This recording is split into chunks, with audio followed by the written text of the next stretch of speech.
For more on all this, let's bring in our all-star panel. We have Gianno Caldwell, Fox News political analyst and founder of the Caldwell Institute for Public Safety, Sara Carter, Fox News contributor, and Alex Marlow, editor-in-chief of Breitbart News and co-author of the Breitbart Business Digest and host of the Alex Marlow Show.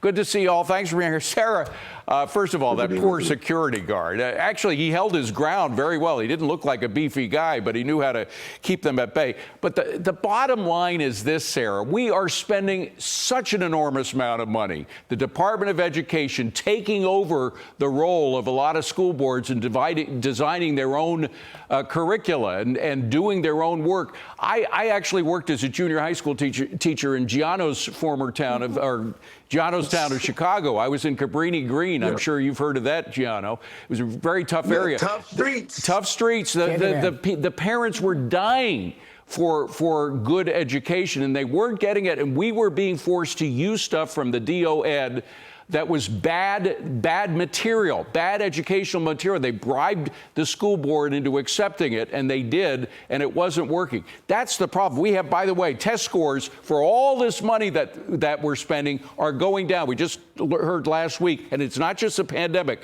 From 2022 to now, reading and math scores have plummeted, so they have no excuse whatsoever, the Department of Ed. Well, yeah, I mean, David, they've not only plummeted, but the cost per pupil has gone over 245% since the 1970s because of the Department of Education, to the tune of, like, I think $103.9 billion last year, divided between their 10 subcomponents. And parents were waking up. I mean, all you have to do is look back at COVID. As soon as there was the lockdown and parents were keeping students at home, our eyes were wide open. I saw it for myself. My friends were calling me in Virginia from Loudoun County. They were saying, this is a joke. Our children aren't learning. Our teachers have a woke agenda. The money is being diverted to social engineering programs. I mean, I think Elon Musk and the president are seeing it for what it is. They're listening to parents. Parents want choices. They want choices. That's right. Whether you're in the most urban, area of Chicago to the most rural place in Ohio. Parents want choices for their children so that they can have a great education and that they can move forward. And taxpayers, none of Alex, this anymore. Taxpayers want an accounting. I mean, it's not only the money Department of Education is getting. Remember, there was all that COVID funding for K through 12, $189 billion. Alex, do we have any idea where that money went? Certainly didn't go to raising test scores. No, it's all administration stuff. Yeah, I was thinking about it. What was the last time that the Department of Education did anything interesting? They cracked down on the red state governors who wanted to ban masks in school, which turned out to be anti-science and were totally antisocial. That was the last time they did anything. If you did an audit of all the people who are worthwhile working at the Department of Education, you're going to turn up 0 names of anyone doing anything good. So here's the plan. Here's what they got to do. Just fire everyone. You don't even have to get rid of the Department of Education. It's got to be an act of Congress to do that anyway. Just go in there, fire every single person so that no one works there. Maybe leave one person to mop the floor, and that's it. Education will improve when the Department of Education gets out of the way and local communities and families can take the lead on people's education. Well, and give them a choice. Sara mentioned this, Gianno, the fact that the president did sign an executive order expanding the idea of school choice, putting the federal government behind the idea. It's no longer an experiment. He wants to make it the rule of law, the way we do business in American education system. How would school choice, giving people the money back that they're now paying for education, subpar education, and allowing them to spend it where they want to, where they know their kids will learn something, how will that change the situation in a place like Chicago?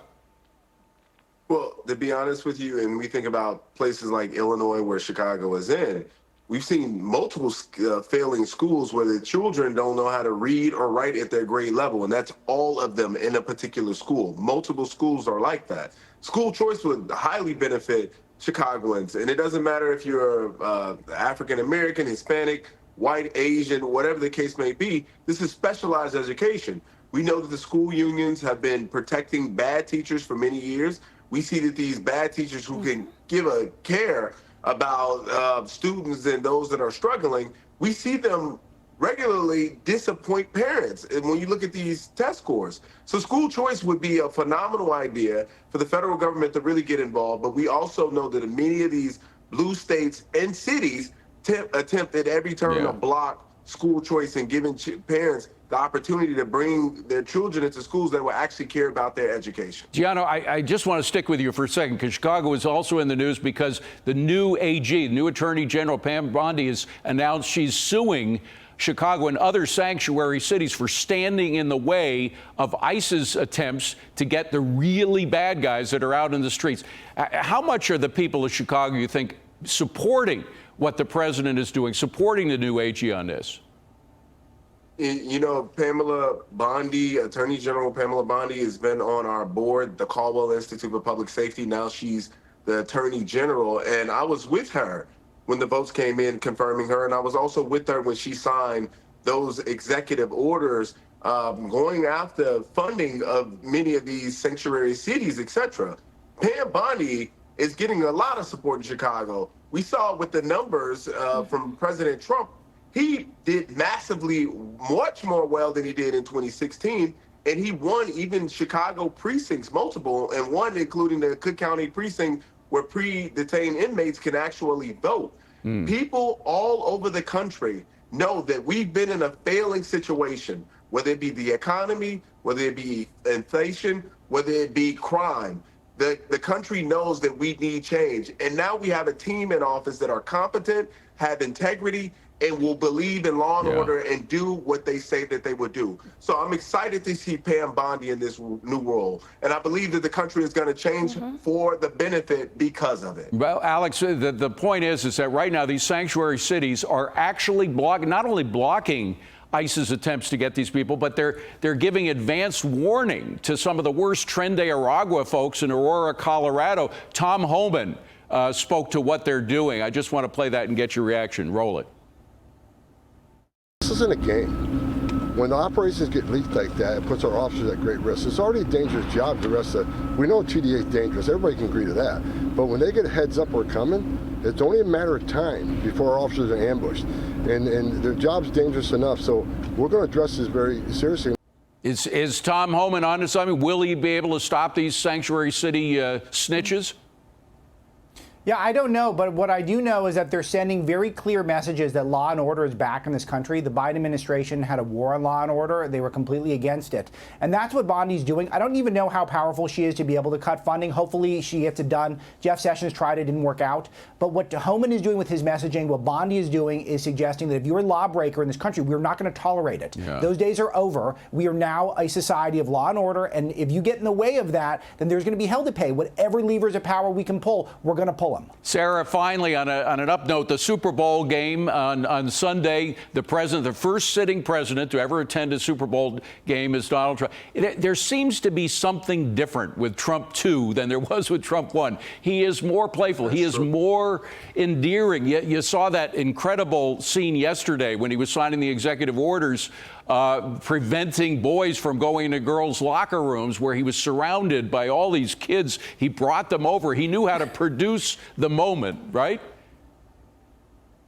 Well, not only did he know how to produce the moment, it was a very natural moment. I mean, the children loved him. Everyone loves him. He's bringing common sense back to America. And you're right, this is an up note. I mean, the Super Bowl is his audience, right? Yeah. Everyone will be there. Right. Everyone will be watching. This is where Trump can do his thing. I mean, he spent years fighting the swamp, fighting the establishment. Now he's Trump, 100%, 1,000%, full steam ahead, and he has an audience that is ready to hear him. What a great panel. Thank you so much for being here, folks. Gianno, Sarah, Alex, appreciate it.